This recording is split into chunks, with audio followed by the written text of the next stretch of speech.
Here to talk about some shit hot off the presses, hot off the presses. I'm here to talk about this shit real quick. You heard me, man, but we here. So basically what had happened was like, subscribe, do all that shit. I'm KAK, so go to sleep with a cut up, turn on a ton. You heard the same spiel. If you want to hear it better, go watch the other videos. I'm sorry, I gotta really get into this. If you like this video, like, subscribe. Okay. Hip hop nearly woke up to another tragedy this morning as CyHi the Prince nearly lost his life in a shooting on Sunday, February 14th. Damn, Valentine's Day? While details surrounding the incident are as of yet scarce, CyHi took to Instagram to detail his perspective in a lengthy reflection. Today is a day about love, but in my city, the city of Atlanta, there's no love here anymore, he begins. Sharing an image of the aftermath with which left his vehicle totaled. A couple nights ago, there was an attempt on my life. Somebody tried to gun me down on the highway, tried everything I could to do to lose them, but they were adamant about taking me off this earth.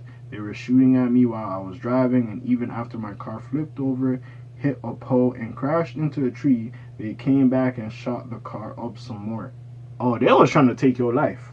What beef you got into, Saha? What beef? Respect my dude, he still be wearing Tommy Hilfiger. But anyways, at this point, I don't know if it was a mistaken identity, a robbery, or associated with something I had did when I was younger, but I haven't been in the streets in over a decade, he continued. Attempting to understand what ultimately led to the potential fatal predicament, I just want to know why and if there is anything I can do to fix the issue. I was born and raised in Atlanta, Georgia, and I have tremendous love for my city, and it's chaotic out here. I'm trying my best to keep a level head, but when you don't know who is after you, it's hard to wrap your mind around it and not to be paranoid. I just want to let people know who are trying to take my life that I am not a bad I'm gonna speak. He explains, I don't want revenge, I just want to understand closure. He also implores the leaders in the city to step away and arrange for a peace meeting as there are too many lives being lost over music. So much love to every artist, label, hustler, and crew in the city. Please, let's resolve our problems, man. We don't have to take each other's life. Shaking my head. Thanks again, Atlanta. I wrote this letter to y'all with tears in my eyes. Many artists and hip hop personalities hit CyHi's comments with support, including Big Sean, Joel Ortiz, Swiss Beats, Benny the Butcher, Ebro Darden, aka Ebro in the Morning, and more. Well, it's clear that CyHi the Prince is understandably shaken by the disturbing accident or incident. We can also express our gratitude that he did not lose his life and wish him the best on his road to recovery. God, like I said, bro, the new decade ain't the year for the artists. The new decade ain't the year for the low-key 2019. We should have seen that. Like I said last year, when Kobe passed, we should have knew what it was. God damn, I repeat Kobe before. But anyways, you know what I'm saying? Now, this is crazy. Now, I will say something, Zach. I don't want revenge. I don't have no issues in the streets. Maybe I did stuff when I was young. See, this is the thing, Saha. You've been rich. You've been doing your thing. Good music, whatever. You helped Kanye write his album. You had a great debut album, you know, which is so stupid because he's been in the game for so long. But again, it wasn't. They were mixtapes or EPs, but whatever. But anyways, you might not have beef with people. You are on.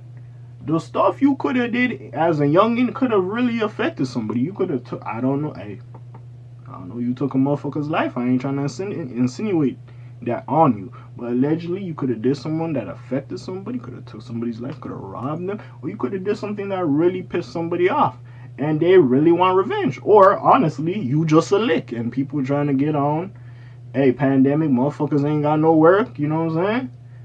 Hey, hit a lick. Maybe somebody got an issue with you, like, hey, we'll pay you this much to take his life, or they like, oh, they trying to take what you got, cause there ain't nothing for us out here. Pandemic, we can't work, da da da da. But Atlanta's open.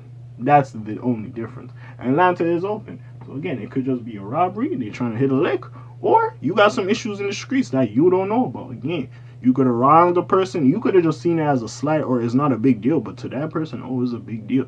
That's the thing, bro. Like, you can't just be puffing out your chest like you big dog all the time. Like, hey, some stuff it's fine to back down. because you never know how real it is. You never know how this person gonna take it at the end of the day. You thinking it's some slow ass stuff, it ain't that serious. All you see somebody else, they take it super duper serious. And then what you gonna do? You just gonna sit there acting like a fool. Like, I don't know what the hell happened. I don't know what problem he has to me. Yeah, you kind of do, because of the situation at foot. That's how you know he got a problem with you. But hey, at the end of the day, bro, that shit just mad. Like, I can't even say anything about it to keep it a buck. Like, it's just crazy.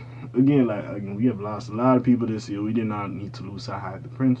So I am happy he is alright, and he's well, and he's recovering. Now, what he is saying, he is factual, and he is right. But this is the thing. We've seen with King Von passing, and Quilly and all these other people, Maul from the Joe Budden podcast, were talking their shit. Like, it's good to grow old, which they're 100% right. But this is the thing. That sentiment is right. It's going to take time. You can't just say that and expect. No. Like I was saying, these motherfuckers have beef with each other. You took this important person from them. You took my mama. You killed my brother. You killed my best friend. Da, da, da, da, da. That shit ain't gonna go away. These people be dissing each other in songs back and forth. Blase, blase, blase. Motherfuckers be going to people's like graves and disrespecting it. People be shooting up funerals. You really think this is just gonna be over like that? No, it ain't gonna be over like that. It's gonna be really like serious. You know what I'm saying? It's going to be really serious, and some stuff can't be let go just in one day. So if you really believe them, especially like a lot of these kids are rappers and artists, go into cities and work with them. Show them you paying attention. That's the thing. That's the only reason I do like when artists have labels. Now, of course, it's hard to be an artist and also handle a label, but at least then you being the artist might be in tune with somebody the labels aren't really checking for. So maybe you could give him a chance and he could come up and keep growing.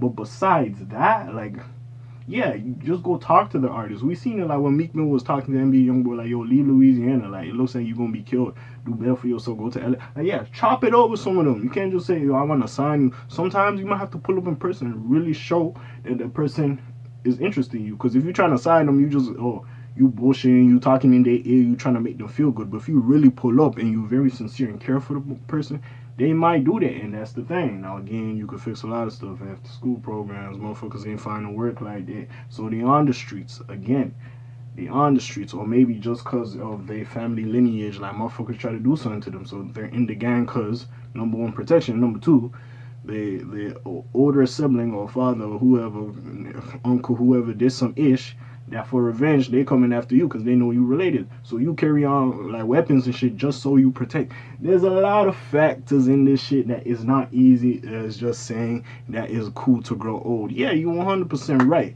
But at the same time, there's also different factors. You could come on IG and say that, but if you really want to change this shit, go in them communities and try to help.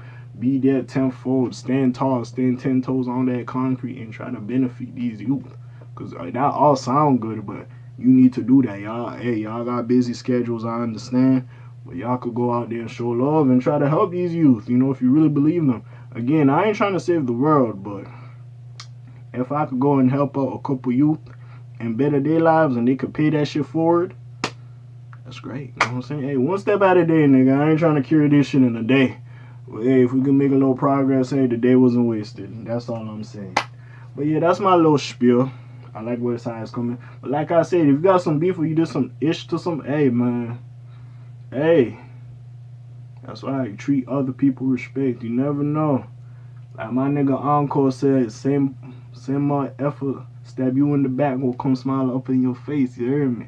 So, hey, y'all gotta watch how you treat a motherfucker, treat others how y'all wanna be treated. And you was in the streets for if a motherfucker got beef with you and you was on some ish with them, was on some hood dude shit, and he just coming back on some hood dude shit like, yeah, I'm gonna come at you now. When you got something to lose, it's like, hey, bro, that's how it go. Again, I ain't condone it, but I know how that shit go. Again, you know, yeah, y'all too grown for this ish, but hey, y'all could have really affected somebody, took somebody from them and ish, like I keep saying. But whatever, it is what it is, man. Hey, well, I'm gonna say my little piece. I said what I said, man. I'm off of this night, man. Shalom, Zoom, peace, y'all. Aye.